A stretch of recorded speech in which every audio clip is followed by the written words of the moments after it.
Okay, Dr. Chris here from Nerffield Institute. This is one of our amazing technologies. I know you hear me say that word a lot, but this therapy in particular is one of my favorites because it's getting oxygen. It's called LiveO2. And so this bag here has a concentrator that's filling this bag up with oxygen. And remember, this air we're breathing is about 21% oxygen. This bag, this concentrator is pumping out about 94% oxygen. And by the time it gets to this bag and it gets through this tube to her mask, it's about 88% or less. And so that creates, similar to our other exercise of oxygen therapy, that's what that therapy is if we've just had her breathing in. But this therapy goes a step beyond, and basically the bottom reservoir here has 14% oxygen.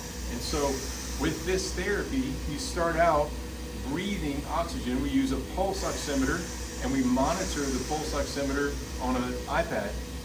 And so we'll start out at, let's say, when you're breathing the 88% oxygen, your pulse ox should be above 98% to 100% while you're doing that.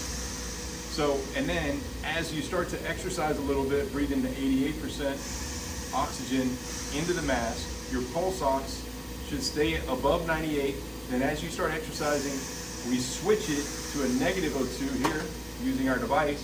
We switch it from this reservoir to this reservoir, and it goes from 88% down to 14%. So start breathing 14% when we go down to here, and then we'll watch the pulse ox dip a little bit, meaning that her blood oxygen saturation goes down.